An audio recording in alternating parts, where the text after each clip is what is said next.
वहीं आम आदमी पार्टी के सांसद राघव चड्ढा ने शुक्रवार को एक प्रेस कॉन्फ्रेंस की। इस दौरान उन्होंने कहा कि अरविंद केजरीवाल के इस्तीफे से ये बात स्पष्ट हो गई है कि उन्हें पद की लालसा नहीं है। उन्होंने राजनीति में मर्यादा और नैतिकता का ख्याल रखते हुए इस्तीफा दिया। कोर्ट ने इस्तीफा देने के लिए नहीं कहा। राघव चड्ढा ने आगे कहा, पार्षद भी 5 साल में पैसे कमा लेता है, लेकिन 10 साल मुख्यमंत्री रहने के बावजूद आज भी अरविंद केजरीवाल के पास अपना घर नहीं है। केजरीवाल अपनी सारी सुविधाएं छोड़कर त्याग करके जनता की अदालत में जाएंगे। बात व्यवस्था बदलने की है। आप सांसद ने कहा कि हम एक चिट्ठी भी आज मिनिस्ट्री ऑफ हाउसिंग अफेयर के डायरेक्टर ऑफ स्टेट को लिख रहे हैं कि जल्द केजरीवाल को ये घर दिया जाए। हमने राष्ट्रीय पार्टी के बाद भी राष्ट्रीय कार्यालय के लिए कोर्ट कचहरी में लंबी लड़ाई लड़ी है और तब जाकर हमें ये मिला है। उम्मीद है वैसी लड़ाई केजरीवाल को घर के लिए ना लड़नी पड़े। जैसे बाकी पार्टी के नेताओं को मिलता है वैसे ही मिलता रहे। लेकिन हाँ, उन्हें एक चीज की लालसा है और वो है इस देश की राजनीति में नैतिकता की। एक चीज वो चाहते हैं, वो है राजनीति में मर्यादा और नैतिकता और मर्यादा को ऊपर रखते हुए उन्होंने अपनी ईमानदारी की अग्नि परीक्षा देने का फैसला लिया। हम एक ऐसे दौर में जीते हैं जहां एक छोटा सा नौकरी करने वाला शख्स भी, कोई चपरासी भी अपनी नौकरी से इस्तीफा नहीं देता, चिपका रहता है कुर्सी से। इस दौर में, इस कलयुग में अरविंद केजरीवाल जी ने 2 बार मर्यादा और नैतिकता को मानते हुए अग्नि परीक्षा देने का काम किया, 2 बार इस्तीफा दिया। एक बार 49 दिन की सरकार जब बनी थी नैतिकता के आधार पर, और आज मर्यादा को तवज्जो देते हुए। साथियों, किसी संविधान ने, किसी कानून ने या किसी कोर्ट ने केजरीवाल जी को इस्तीफा देने के लिए नहीं कहा, लेकिन उन्होंने जनता की अदालत को चुना है। इसी पे आगे जानकारी देने के लिए हमारे साथ आप प्रवक्ता प्रखर हमारे साथ जुड़ चुके हैं। प्रखर जी, आज राघव चड्ढा ने प्रेस कॉन्फ्रेंस की और उसमें ये मांग रखी कि अरविंद केजरीवाल को सरकारी घर देना चाहिए। ये कहां तक मांग सही है? अर्चना जी, सबसे पहले आपको नमस्कार, आपके सभी दर्शकों को मेरा नमस्कार। जी नमस्कार प्रखर जी। जी देखिए, निश्चित तौर पर अगर देखा जाए जी तो देखिए, अगर हमारे माननीय राष्ट्रीय अध्यक्ष, वो हमारे राष्ट्रीय अध्यक्ष है पार्टी के, जी आम आदमी पार्टी के वो राष्ट्र संयोजक, हमारे कुछ नेता हैं, हम उन्हीं की अगुवाई में राजनीति करते हैं, जनता की सेवा करते हैं। तो निश्चित तौर पर जिस तरीके से हर एक राष्ट्र पार्टी को एक सम्मान मिलता है, उसके राष्ट्रीय अध्यक्ष को उसको निवास मिलता है, जी जिस तरीके से एक राष्ट्र पार्टी को एक राष्ट्र कार्यालय मिलता है, उसी के तहत हमने भी एक आवास के लिए, क्योंकि देखिए, आपने देखा होगा, मैं आपके दर्शकों को बताना चाहता हूँ जी किस तरीके से माननीय अरविंद केजरीवाल के ऊपर भारतीय जनता पार्टी के लोगों द्वारा मानसिक नहीं, शारीरिक भी हमला भी हुआ। जी तो निश्चित तौर पर हमारे पार्टी के वो राष्ट्रीय अध्यक्ष हैं और उनकी सहमति को देखते हुए, उनकी सलामती को देखते हुए हमने निश्चित तौर पर एक आवास की मांग करी है। और हमने तो संविधान में दिया हुआ है, जी संविधान के आधार पर ही तो मांगा है। जी कौन सा हमने कह दिया प्रखर जी, लेकिन आज राघव चड्ढा जी ने कहा कि अरविंद केजरीवाल ने जो इस्तीफा दिया है उन्होंने अपने मन से दिया, उनसे ना कोर्ट ने कहा ना किसी ने। लेकिन अगर देखा जाए तो इस्तीफे की मांग तो जब वो जेल में थे तभी से कर रहे थे लोग, तो इस्तीफा देना तो था ही उनको। देखिए अर्चना जी, मैं बिल्कुल पहले भी स्पष्ट कर चुका हूँ आपके सम्मानित चैनल पे, मैं फिर आपके दर्शकों को स्पष्ट कर दे रहा हूँ।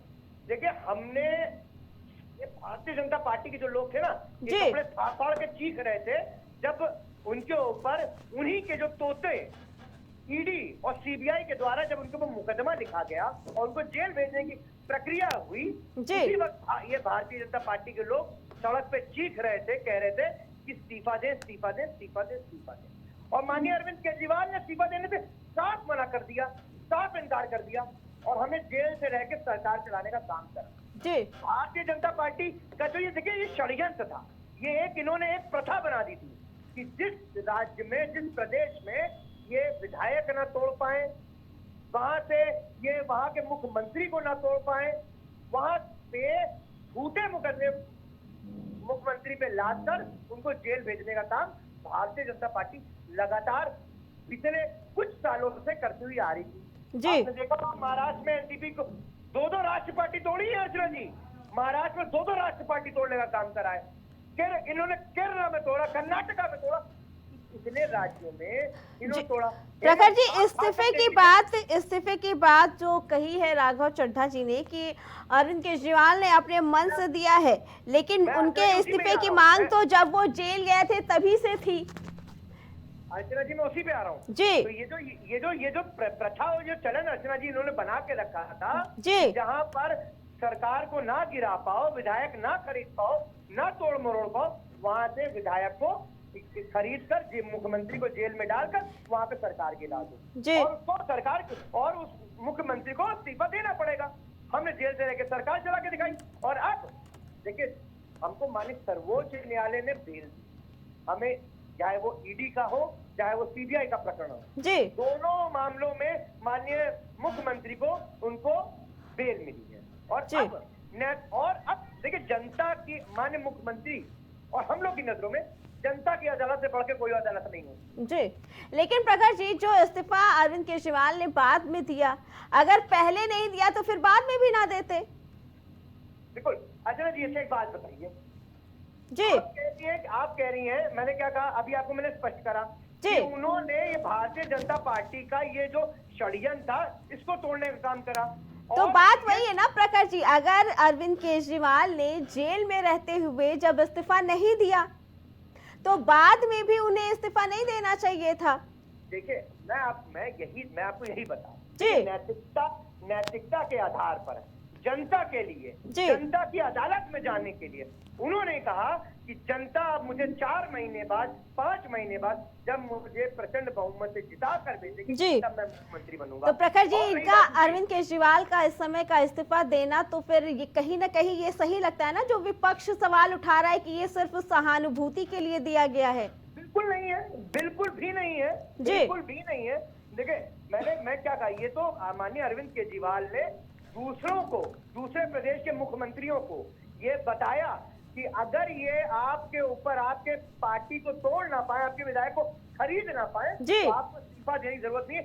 जेल से रह के भी सरकार चलती है और हमने चला के दिखाई। और रही बात, देखिए उनके पास क्या है वो उन्होंने अपने बयानों में स्पष्ट करा। उनके पास सिर्फ एक चीज है, ईमानदारी। ना उन्होंने अपना कोई मकान बनाया, ना उन्होंने गुजरात के मुख्यमंत्री की तरह कोई हेलीकॉप्टर। प्रखर जी लेकिन अगर अरविंद केजरीवाल के पास कोई संपत्ति नहीं थी तो ईडी और सीबीआई ने क्या चार्जेस लगाए उनके ऊपर, किस तरीके से फिर ये कार्रवाई हो रही है? मैं कह तो रहा हूँ, आप ही बताइए। आप देखिए अगर 1 रुपए की रिकवरी हुई होती जी, तो 1 रुपए की भी रिकवरी हुई होती तो क्या आपके सम्मानित डिबेट में चैनल में ना पता चलता? भारतीय जनता पार्टी कपड़े फाड़ फाड़ के चिल्लाने नहीं लगती कि फला फला इतने रुपए मिले। मनीष सिसोदिया जी का अकाउंट उनके मैंने ऑर्डर पढ़ा है, उसमें ईडी ने क्या पाया आपको मालूम है जी? क्या बरामद की हुई? एक झुंझुना पाया है लॉकर में, वो भी चांदी का झुंझुना पाया, वो भी बच्चे का। हम देखिए आप ये समझे ना, ये देश की जनता बहुत अच्छी तरह जानती है, आपके सम्मानित दर्शक जानते हैं, ये मुकदमा झूठा फर्जी तथाकथित फर्जी मुकदमा है। ये सिर्फ आम आदमी पार्टी को तोड़ने के लिए, खत्म करने के लिए, नाबूद करने के लिए ये मुकदमे करेगा। जी प्रखर जी आपका बहुत बहुत धन्यवाद।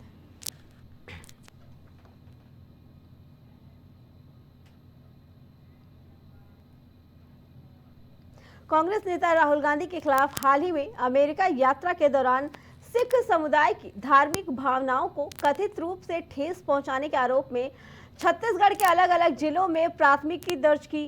पुलिस अधिकारियों ने आज ये जानकारी दी। पुलिस अधिकारियों ने बताया कि राहुल गांधी के खिलाफ दुर्ग जिले के कोतवाली थाने में आज मामले दर्ज किए गए हैं। वहीं बिलासपुर के सिविल लाइंस थाने और रायपुर के सिविल लाइंस थाने में गुरुवार शाम को मामले दर्ज किए गए थे। उन्होंने बताया कि सत्ताधारी भारतीय जनता पार्टी के नेताओं की शिकायतों के आधार पर दोनों मामले दर्ज किए गए हैं। पार्टी के नेताओं द्वारा राज्य के अन्य जिलों के पुलिस थाने में भी इसी तरह की शिकायतें दर्ज कराई गई हैं। वहीं पुलिस अधिकारियों ने बताया कि गांधी के खिलाफ भारतीय न्याय संहिता की धारा 299 और 302 के तहत ये मामले दर्ज किए गए हैं।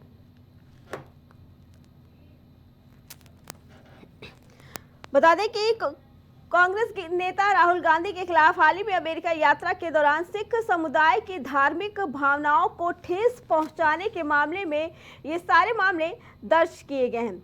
आगे आपको बता दें कि बीजेपी के प्रदेश प्रवक्ता अमरजीत सिंह छाबड़ा ने रायपुर के सिविल लाइंस थाने में दर्ज कराई अपनी शिकायत में कहा कि राहुल गांधी ने टिप्पणी की है कि क्या भारत में सिखों को पगड़ी, कड़ा पहनने और गुरुद्वारा जाने की अनुमति होगी। छाबड़ा ने शिकायत करते हुए कहा कि गांधी के बयान से भारत में सिख समुदाय की धार्मिक भावनाओं को ठेस पहुंची। उन्होंने कहा कि पूरी दुनिया में और यहां तक कि भारत में भी सिख समुदाय को पगड़ी, कड़ा पहनने और गुरुद्वारे जाने पर रोक नहीं है। भारत के प्रधानमंत्री भी पगड़ी पहनकर गुरुद्वारे जाते हैं। छाबड़ा ने दावा किया कि गांधी के बयान का उद्देश्य शांति प्रिय सिख समुदाय की भावनाओं को ठेस पहुंचाना है। इससे समाज के अन्य धर्मों के साथ भेदभाव और दुश्मनी पैदा हो सकती है।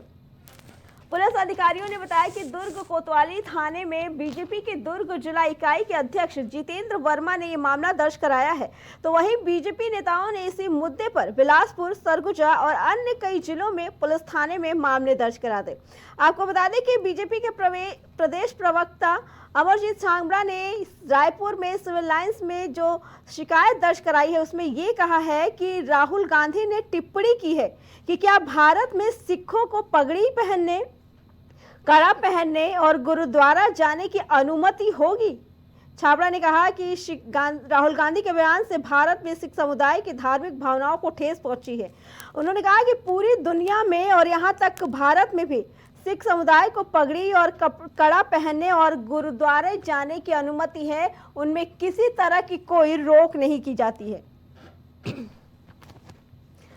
आपको बता दें कि राहुल गांधी ने अमेरिका यात्रा के दौरान सिख समुदाय को लेकर यह आपत्तिजनक टिप्पणी की थी, जिसके बाद से ही लोगों में आक्रोश काफी फैला हुआ है। लोग जगह जगह राहुल गांधी के खिलाफ प्रदर्शन कर रहे हैं। तो वही राहुल गांधी के खिलाफ कुछ जगहों पे एफआईआर दर्ज की गई है, जिसके बाद कांग्रेस के कार्यकर्ता भी जमकर प्रदर्शन करने में जारी है। पुलिस अधिकारियों ने बताया कि राहुल गांधी के खिलाफ दुर्ग जिले के कोतवाली थाने में शुक्रवार को मामला दर्ज किया गया। वहीं बिलासपुर के सिविल लाइंस थाने और रायपुर के सिविल लाइंस थाने में गुरुवार को ही मामले दर्ज किए गए थे। उन्होंने बताया कि सत्ताधारी भारतीय जनता पार्टी के नेताओं की शिकायत के आधार पर दोनों मामले दर्ज किए गए। पार्टी के नेताओं द्वारा राज्य के अन्य जिलों के पुलिस थानों में भी इस तरह की कई शिकायतें दर्ज की गई हैं। पुलिस अधिकारियों ने बताया कि राहुल गांधी के खिलाफ भारतीय संहिता न्याय की धारा 299 और 302 यानी कि जानबूझकर किसी की धर्म भावनाओं को ठेस पहुंचाया गया है। उनका कहना है कि राहुल गांधी ने ये जो भी चीजें कही हैं वो जानबूझकर कही हैं और जानबूझकर धार्मिक भावनाओं को ठेस पहुंचाया है। इसी के साथ आपको बता दें कि कोर्ट में ये जो एफआईआर दर्ज हुई है वो भारतीय न्याय संहिता की धारा 299 और 302 के तहत ये मामले दर्ज किए गए हैं।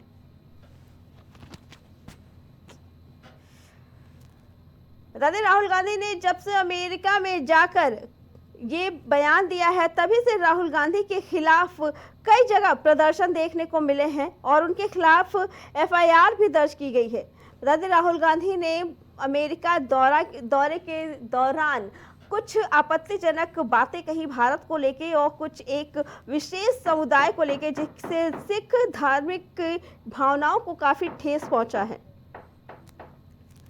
बता दें इस मामले को लेकर राहुल गांधी के खिलाफ अब कई जगहों पर एफआईआर दर्ज कर ली गई है, जिसके बाद अब कार्रवाई की जाएगी।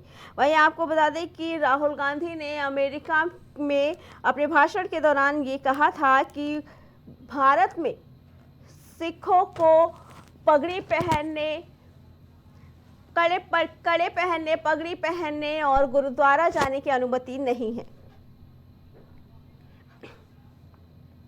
इस पे आगे जानकारी देने के लिए हमारे साथ कांग्रेस से हरिनाथ और भाजपा से श्याम सलोनी जुड़ चुके हैं।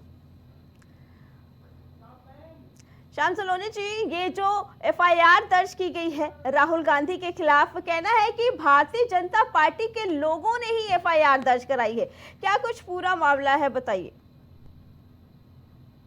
देखिए, भारतीय जनता पार्टी के कार्यकर्ताओं ने जी एफआईआर इसलिए दर्ज कराई है जी क्योंकि भारतीय जनता पार्टी राष्ट्रवादी पार्टी है। जी हम अपने भारत माता से प्रेम करते हैं जी और राहुल गांधी, इनका रवैया आप देखिए, संसद में अपने यहाँ बोलेंगे नहीं, संसद में कोई बात नहीं करेंगे जी और अपने देश की जनता से, अपने देश की धरती पर कोई बात नहीं करेंगे। विदेश में जाकर के देश की छवि खराब करने का कार्य राहुल गांधी करते हैं। जी हरिनाथ पाकिस्तान जी, को खुश करने का काम, जी बताइए।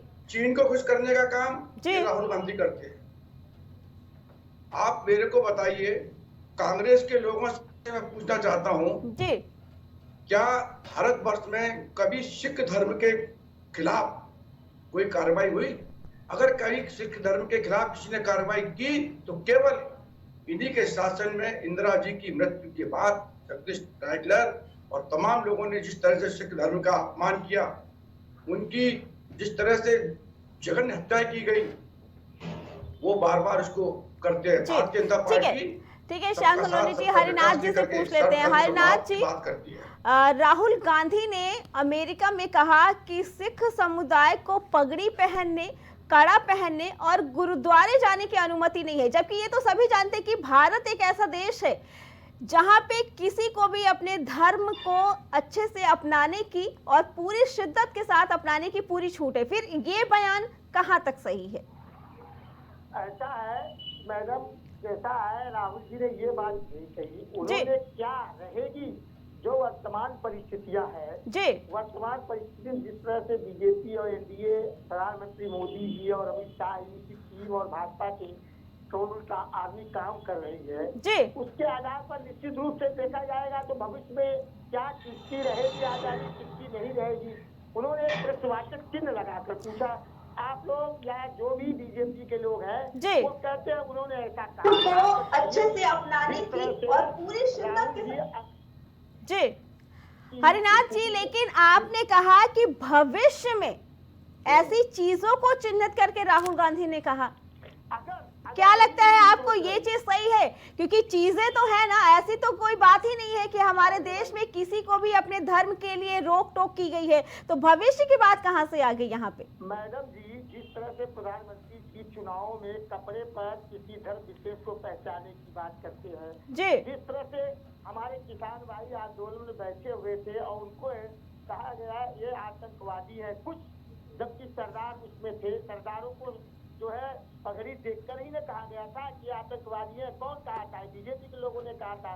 किस तरह से आप याद करिए, बंगाल में कलकत्ता की एक पुलिस सरदार पुलिस कर्मी थे, आईपीएस अधिकारी थे, उनको देखकर भारतीय जनता पार्टी कार्यकर्ताओं ने कहा कि ये आतंकवादी है। आप टीवी पे देखी होगी वो किस तरह से उन्होंने प्रतिक्रिया की थी, कितने गुस्से में थे कि हमारी पगड़ी देखकर उसने कहा कि मैं पगड़ी पहना इसलिए हमको आतंकवादी कह रहे हो ना जी। तो ये पूरे देश में, लेकिन हरिराज जी, अपने देश के बाहर जाके अपने देश के बारे में ऐसा बोलना राहुल गांधी का, वो भी एक प्रतिष्ठित व्यक्ति हैं, क्या ये सही है?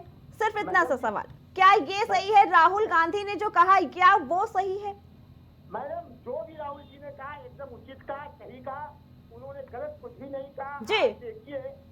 देखिए आज प्रकाश अम्बेडकर, राजरत्न अम्बेडकर जी का बयान देखिए, वो वायरल हो रहा है, जो बाबा साहब भीमराव अम्बेडकर के प्रपौत्र है, वो कह रहे हैं कि भारतीय जनता पार्टी और इनके लोगों ने हम पर बहुत दबाव बनाया। यहाँ राहुल गांधी जी के खिलाफ बोलिए, आरक्षण के विरोध में बोला, बताइए ये ऐसे ही लोगों को दबाव दे रहे हैं। और राहुल जी की लोकप्रियता से जिस तरह से जनता का उनका प्यार मिल रहा है, आज ही देखिए, आज सवेरे 5 बजे अपने जो है हरियाणा में चले गए करनाल में जी, वो अमेरिका में जो है साथी घायल था एक्सीडेंट में, उसके परिवार से मिलने के लिए जनता ये देख रही है। वो उन्होंने कहा कुछ, भारतीय जनता पार्टी के लोग बौखला कर उसका डाइवर्ट कर रहे राहुल जी ने ऐसा कुछ भी नहीं कहा था। बताइए श्याम सलोनी जी, हरिनाथ जी ने जो कहा उसका जवाब दीजिए। उनका कहना है कि लोग राहुल गांधी को फिर भी बहुत मानते हैं। फिर भी क्या मानते ही है मैडम? देखिए, मेरे को जी कांग्रेस प्रवक्ता की आवाज हरिनाथ जी श्याम सलोनी जी को अपना जवाब देने दीजिए। आपने जो बात कही श्याम सलोनी जी उसका जवाब दे दो। जी बताइए श्याम सलोनी जी। हेलो जी राजरत्न अम्बेडकर की भी बात मेरी आवाज आ रही है आपको? जी आ रही है, बताइए। मेरा लिंक शायद टूट गया है। टीम से चाहेंगे एक बार चेक किया जाए श्याम सलोनी जी का। हरिनाथ जी बताइए, क्या ये जो प्रदर्शन हो रहे हैं ये कहाँ तक सही है? मैडम प्रदर्शन कहाँ? ये भारतीय जनता पार्टी के लोग हैं, इनके कार्यकर्ता है जी बौखलाए हुए हैं राहुल गांधी जी की लोक पूजा देखकर। इन्हीं लोग प्रदर्शन कर रहे हैं, यही लोग मुकदमे कर रहे हैं, जी यही लोग करते हैं। राहुल जी जितना जो है ये लोग जो फर्जी मुकदमे कर रहे हैं। लेकिन हरिनाथ जी जो राहुल गांधी का बयान आया है उससे कहीं ना कहीं सिख समुदाय भी तो रुष्ट है ना? कोई सिख समुदाय नहीं रुष्ट है। उसी तरह से आप आरक्षण पर कह रहे थे, राजरत्न अम्बेडकर जी ने कहा दिया ना कि हम अम्बेडकरवादियों के लिए हम लोगों की भी यही मान है जी। जब तक विभिन्नता रहेगी, जब तक सामाजिक समानता नहीं रहे आएगी, तब तक हम इसके बारे में सोच ही नहीं सकते हैं। जी उन्होंने जो कहा वो तो सही उचित कहा, लेकिन उस पर भारतीय जनता पार्टी के दबाव में बहन जी मायावती जी किस तरह से बोली और 2-4 लोग किस तरह से बोले, यह स्पष्ट हो चुका है। जी भाजपा के लोग जो है विपक्षियों को श्याम सलोनी जी आपको आवाज आ रही है? लेकर बयान निकलवा रहे हैं, अपने लोगों से बयान निकलवा रहे हैं। जी श्याम सलोनी जी आपको आवाज आ रही है? जी जी बताइए हरनाथ जी, जी बताइए। हाँ, और जिस तरह से राहुल गांधी जी को धमकी दिया जा रहा है जी। कि हत्या कर दी जाएगी, इनकी दादी की भी जैसी हाल हुई इसकी हाल कर दिया जाएगा। ये नंबर 1 आतंकवादी है। जवान काटने वालों को 11 लाख रुपए देने की बात कहते हैं। ये तो बहुत शर्म की बात है कि राजनीतिक रूप से आदमी पराजित नहीं कर पा रहा है, कोई व्यक्तिगत हम लोग पर आ जा रहा है, फिर हम लोग डरने वाले नहीं है। जी। राहुल जी का परिवार कभी डरने वाला नहीं रहा है, वो बलिदान और त्याग करने वाला परिवार है। और वही हम लोग कांग्रेस के सिपाही उनके हैं जो हम लोग भी डरने वाले नहीं है। मुकदमा कर दें, जेल भेज दे, कुछ भी कर दे, हम लोग देश की जनता के लिए, लोकतंत्र को बचाने के लिए, संविधान की रक्षा के लिए लड़ते हैं और लड़ते लेकिन हरिनाथ जी आपने कहा कि देश की भलाई के लिए और लोकतंत्र को बचाने के लिए आप लोग काम करते हैं, लेकिन इस तरीके के बयान भी तो सही नहीं है। श्याम सलोनी जी आवाज आ रही है आपको? हाँ मेरे को आवाज जी बताइए। हरिनाथ जी ने जो बातें कही, उन्होंने कहा कि लोकतंत्र को बचाने के लिए कांग्रेस से बराबर काम करती है, बलिदान देने से भी पीछे नहीं रहती है। क्या कहना है इसके बारे में आपका? कांग्रेस ने कब लोकतंत्र बचाया है? जी कांग्रेस का इतिहास क्या है? इंदिरा जी ने 77 में जिस तरह से लोकतंत्र की हत्या की थी वो भूल गए कांग्रेस के लोग। जिस तरह से कांग्रेस ने इंदिरा जी की हत्या के बाद में सिखों की हत्याएं की थी, ये लोकतंत्र बचाने की बात करते हैं। जम्मू कश्मीर पर जिस तरह से इनके शासन काल में जो जघन्य अपराध, हत्या और आतंकवाद हुआ, ये लोकतंत्र बचाने की बात करते हैं। ये लोकतंत्र के बचाने वाले लोग हैं ये। हरिनाथ जी श्याम सलोनी जी को अपना जवाब दे देने दीजिए। जी बताइए श्याम सलोनी जी। जो विदेश में जाकर के कहते हैं कि मेरे देश की अवहेलना करते हैं, कि सिख धर्म के कहते हैं पगड़ी हमारे मंजूर नहीं है, हम कड़ा नहीं पहन सकते हैं, ये बताएं। मैं सिख धर्म के अपने साथियों से, अपने भाइयों से पूछना चाहता हूं, क्या राहुल गांधी सही कह रहे हैं? एक सिख धर्म से व्यक्ति से आप इंटरव्यू ले लीजिए, आप उनसे बात कीजिए। सिख धर्म में बहुत उबाल है इस बात को लेकर के, इन्होंने बदनाम किया है। अरे सिख धर्म जिसमें गुरु नानक देव ने हिंदुओं की रक्षा के लिए उन्होंने 1.25 लाख से एक लड़ाऊं, चिलजन से मैं बात तोड़ाऊं, उत्तम गोविंद सिंह नाम खाऊं, वो सिख धर्म जिन्होंने अपने बच्चों को बलि दे दी अपने धर्म को बचाने के लिए, सनातन को बचाने के लिए, उस धर्म की अवहेलना करते हैं। राहुल गांधी का अपना कोई धर्म नहीं है, अपनी कोई जाति नहीं है। जो आदमी अपनी जाति नहीं बता सकता है और वो आदमी जनेऊ धारण करके मंदिर घूम रहा है, उसको हमने पाबंदी नहीं लगाई, तो ये सिख धर्म को पाबंदी लगेगी? इनको तो शर्म आनी चाहिए। ये गुमराह करते हैं, ये देश को बांटने का काम करते हैं। इन्होंने सदैव देश को बांटा है और इनके मंसूबे भारत की जनता स्वीकार नहीं करेगी। इनको कहीं का नहीं छोड़ा है आने वाले अगले दौर में। अभी आप हरियाणा में देख लीजिएगा, हरियाणा में ये फिर हारेंगे और हरियाणा में हमारी हैट्रिक बनने जा रही है। बताइए हरिनाथ जी, क्या राहुल जवाब है गांधी की इनका श्याम सलोनी जी की बात राहुल का? गांधी जी की करतूत, राहुल गांधी जी का जो कर्तव्य है, जी। वो नेता अपोजिशन होने के बाद वो जानते ही नहीं है कि नेता अपोजिशन की वैल्यू क्या होती है, उसकी जिम्मेदारियां क्या होती है। विदेश में जाकर के चीन को खुश करने के लिए, पाकिस्तान को खुश करने के लिए तुम अपने देश की अवहेलना कर रहे हो। जी देश को श्याम सलोनी भारत जी, के हरनाथ टुकड़े जी, होंगे, हरनाथ जी इंशाअल्लाह, जवाब दे इंशाअल्लाह। रहे हैं, सुन लेते हैं जरा इनके जवाब भी। जी हरनाथ जी नहीं, बताइए। इनको बता दो, इनको उपाध्याय जी को बता दो, जी। भारत तेरे टुकड़े होंगे इंशाअल्लाह, इंशाअल्लाह कहने वालों का साथ राहुल गांधी देते हैं। ये क्या लोकतंत्र की रक्षा करेंगे? इन्हीं के 10 साल में सर्व खत्म हो गया। हमारे पूर्वजों को गाली दे रहे हैं, हमारे जो है वीर लोगों, वीर जनता जो है भारत की, उनको गाली दे रहे हैं। हम तो अपने भारत पर, भारतीय होने पर, हिंदुस्तानी होने पर गर्व महसूस करते हैं। इनकी आवाज नहीं आ रही है हमारे पास तक। हम लोगों आवाज थोड़ी धीरे आ रही है। हरनाथ जी, आपकी आवाज थोड़ी धीरे आ रही है। हरनाथ जी, लेकिन बात ये है कि क्या हमारे देश में किसी को भी अपने धर्म को मनाने की मनाही है? नहीं, कोई मनाही नहीं है, लेकिन जी। ये इस समय से जिस तरह से माहौल ये बना रहे हैं, इसके लिए हम लोगों को इसको कायम रखने के लिए संघर्ष करना पड़ेगा। लेकिन ये संघर्ष करना पड़ेगा तो वो तो देश की बात थी ना। बाहर जाके, अमेरिका में जाके राहुल गांधी का इस तरीके का बयान क्या देश की छवि नहीं खराब कर रहा? अरे मैडम जी, अभी अमेरिका ने अभी क्या कहा है, अभी नोटिस दिया है हमारे जो है अजीत डोभाल जी को, अब बेइज्जती नहीं हो रही है जी। इस बात के लिए नोटिस दिया है अमेरिका ने अजीत डोभाल जी को। बताइए, ये भारतीय जनता पार्टी तो पूरे विश्व में हमारी जो है नाक कटा रहे हैं ये लोग अपने से। जब ये विदेश में जाकर अब की बार ट्रम्प सरकार का नारा लगाया था, हमारे देश की छवि नहीं धूमिल हुई थी। इस वैश्वीकरण के युग में क्या देश क्या विदेश, आज हम आपसे जो निवेदन कर रहे हैं, जो मैं अपनी बात कह रहा हूँ, जी। क्या वो विदेश में नहीं सुना जाता होगा? क्या बाहर नहीं सुना जाता होगा? जिस तरह प्रधानमंत्री जी कहते थे, ये जो है घुसपैठिए हैं, ये कपड़े से पहचाने जाते हैं, इनकी शक्ल देखकर लगती है कि ये क्या है।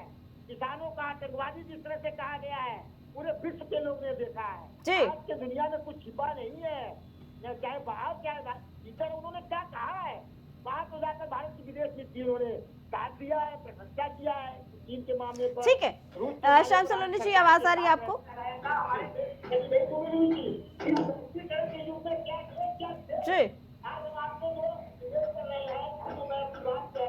जी जी, ठीक है हरनाथ जी, श्याम सलोनी जी, आपका बहुत बहुत धन्यवाद। तो छत्तीसगढ़ में राहुल गांधी के खिलाफ भारतीय जनता पार्टी के कार्यकर्ताओं द्वारा, नेताओं द्वारा एफआईआर दर्ज कराई गई है। बता दें कि पुलिस ने ये धाराएं जानबूझकर किसी विशेष समुदाय के भावना को ठेस पहुंचाने के तहत दर्ज किया है। फिलहाल खबर, नेशनल खबर में इतना ही। बाकी खबरों के लिए देखते रहें प्राइम टीवी।